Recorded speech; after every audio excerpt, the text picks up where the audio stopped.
آج میں اور آپ یہ سمجھتے ہیں کہ محبت کا محور صرف مکہ ہے. نہیں نہیں نہیں، محبت اور مودت کے محور اسلام میں دو ہیں، مکہ اور مدینہ. مکہ اور مدینہ. جس طرح حضرت ابراہیم کی دعا سے مکہ حرم بنا، اسی طرح رسول اللہ کی دعا سے مدینہ حرم بن گیا. رسول اللہ صلی اللہ علیہ وسلم نے کہا تھا میں محمد صلی اللہ علیہ وسلم اس مدینہ کے لیے دعا کرتا ہوں. بلکہ یہ بھی کہہ دیا کہ جس طرح باپ ابراہیم نے مکہ کے لیے دعا کی تھی اور اس کے لیے برکتوں کی دعا کی تھی، میں محمد صلی اللہ علیہ وسلم مدینہ کے لیے دگنی دعا کرتا ہوں. اللہ اس کے پھلوں میں، اللہ اس کے سا میں، اللہ اس کے مد میں برکتیں نازل فرما.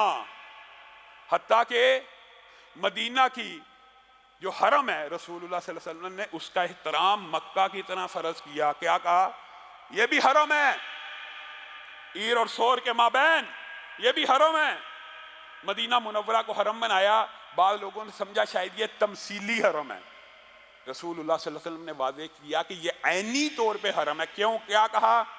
نہ اس جگہ میں کسی کو گھبراہٹ میں ڈالا جائے گا، نہ یہاں سے کوئی گری پڑی چیز کو اٹھایا جائے گا، الا یہ کہ کوئی اٹھا کر اعلان کرنا چاہے، اس کو اصل مالک کو دینا چاہے.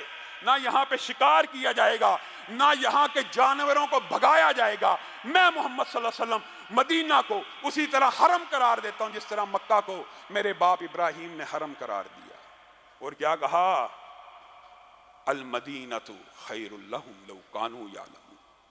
مدینہ ان کے لیے بہتر ہے. کن کے لیے؟ میرے اور آپ کے لیے، رہتی امت کے لیے، صحابہ کے لیے. رسول اللہ یہ حدیثیں پڑھ رہے ہیں، والمدینۃ خیر لہم. اور ان کو کیا پتا کہ مدینہ ان کے لیے کتنا بہتر ہے.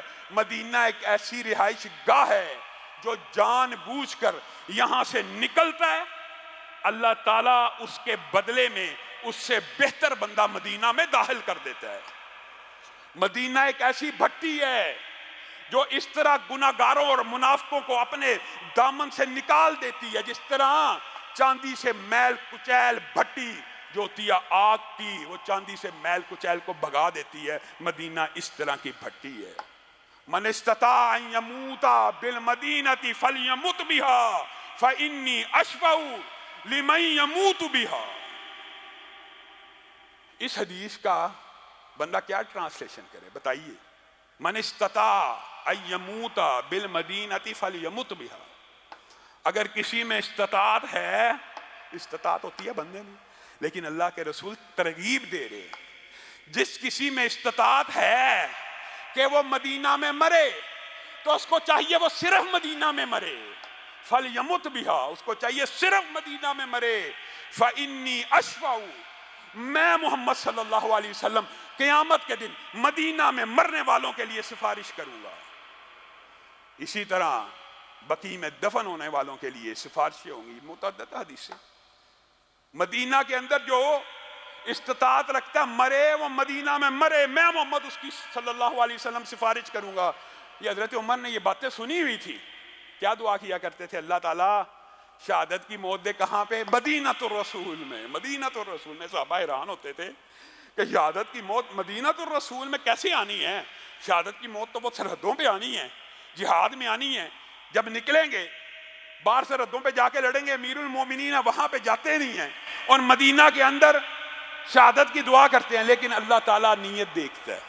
اللہ تعالیٰ بندے کی نیت کو دیکھ رہا ہوتا ہے. حضرت عمر کی نیت اتنی پاکیزہ تھی، اللہ تعالیٰ نے یہ دعا بھی قبول کی، شہادت بھی دی، اور دی بھی کہاں پہ؟ مدینۃ الرسول صلی اللہ علیہ وسلم پہ دے دی. رسول اللہ کی حدیث کے مصداق بھی آگے. میرے بھائیوں، مدینہ کے جو فضائل ہیں ان میں دو اور بڑی فضیلتیں. ایک یہ کہ مدینہ میں وبائی امراض، مدینہ کے بارے میں جب یہ صحابہ ہجرت کر کے آئے نا، یہ بات مشہور تھی، یہ وباؤں کی جگہ ہے. رسول اللہ صلی اللہ علیہ وسلم نے دعا کی تھی، اللہ مسلمانوں کی اس بستی سے وبا لے جا. کہاں لے جا؟ مشرکوں کی بستی کی طرف.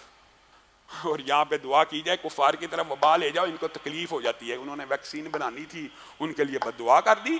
رسول اللہ کی سنت ہے، مدینہ سے کہہ رہے ہیں وبائیں کہاں پہ چلی جائیں؟ مشرکوں کے علاقوں میں چلی جائیں. اور اس حرم کو، اس مدینہ کو حرم قرار دینے کے بعد یہ فضیلت مدینہ کو حاصل ہے کہ مدینہ میں طاعون اور اس قسم کی وبائیں داخل نہیں ہو سکتی، یہ رسول اللہ صلی اللہ علیہ وسلم کا فرمان ہے۔ پھر دوسری فضیلت کیا ہے؟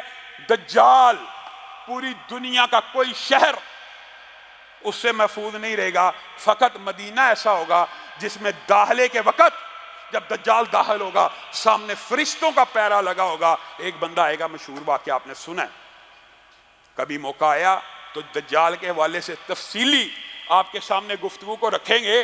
کتنا بڑا عظیم الشان فتنہ ہے، مردہ کو اس طرح تدریجن اور اس طرح شعبدے بازی کے ذریعے زندہ کرے گا کہ لوگوں کو مغالطہ ہو جائے گا، حتیٰ کہ حدیث میں آتا ہے یہ مدینہ میں جب داخل ہونے لگے گا فرشتوں کی فوج دیکھے گا، رسول اللہ صلی اللہ علیہ وسلم کی مسجد کی طرف اشارہ کر کے ایک پہاڑ کے اوپر کھڑے ہو کے کہے گا یہ آخری نبی کا محل ہے، معاذ اللہ، مسجد کو محل کہے گا، میں اس محل کو آج گرا دوں گا۔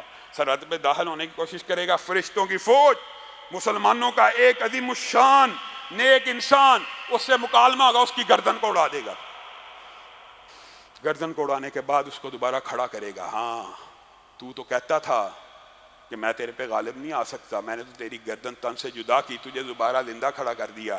وہ بندہ کہے گا پہلے تو مجھے شک تھا، اب مجھے یقین ہو گیا کہ تو ہی دجال ہے، کیونکہ میں نے رسول اللہ کی یہ حدیث سنی ہے کہ ایک دجال ایک وقت شہر میں داخل ہونے کی کوشش کرے گا، وہاں پہ ایک بندے کی گردن کو مارے گا، اس کو دوبارہ زندہ کرے گا، مجھے امید ہے وہ بندہ میں ہوں، کیونکہ حدیث کے الفاظ ہیں پھر دوبارہ قتل کرنے کی کوشش کرے گا تو قتل نہیں کر سکے گا، دجال اسی وقت تلوار چلائے گا، ان کی گردن لوہے کی بن چکی ہوگی، تلوار نہیں کاٹے گی، اور اس بندے اس وقت بھی ایسا نیک بندہ، کیوں؟ کیونکہ رسول اللہ صلی اللہ علیہ وسلم کی حدیث ہے ایمان دنیا سے ختم ہوتا چلا جائے گا، ایک وقت آئے گا، ایک وقت آئے گا ایمان دنیا سے ختم ہوتا چلا جائے گا، لیکن ایمان ایک جگہ موجود ہوگا، اور وہ جگہ کون سی ہوگی؟ مدینہ، کیونکہ مدینہ سے ایمان شروع ہوا اور مدینہ میں واپس لوٹے گا۔ ایسے بھی رسول اللہ نے مثال دی ہے کہ جس طرح سانپ اپنے بل میں واپس لوٹتا ہے، مدینہ سے ایمان نہیں نکل سکتا۔ مدینے والوں کے بارے میں رسول اللہ صلی اللہ علیہ وسلم نے کہا جو اہل مدینہ کو تنگ کرے گا وہ نمک کی طرح گھل جائے گا، یہ حدیث ہے، جو اہل مدینہ کے اندر بدعت کو رواج دے گا وہ نمک کی مانند گھل جائے گا، اس کے اوپر اللہ رسول فرشتوں کی لعنت ہوگی۔ گویا مدینہ ایک ایسا مقام ہوگا جہاں شرک و بدعات قیامت تک کے لیے سب سے کم ہوں گی، ایمان قیامت تک سب سے زیادہ ہوگا۔ محدثین، علماء، فقہاء، جتنے بھی عظیم الشان قیامت تک لوگ پیدا ہوں گے ان میں اکثریت مدینہ کی طرف ہوگی۔ تو میرے بھائیو، عقیدت کا، الفت کا، محبت کا، معدت کا محور صرف مکہ نہیں ہے بلکہ مدینہ بھی ہے۔ دو محور ہیں عقیدت و احترام کے، ہدایت کے سرچشمے دو ہیں، یا ہدایت مکہ سے آتی ہے یا ہدایت مدینہ سے آتی ہے۔ اللہ جو کہا گیا، جو سنا گیا، اس کو سمجھنے کی توفیق عنایت فرمائے۔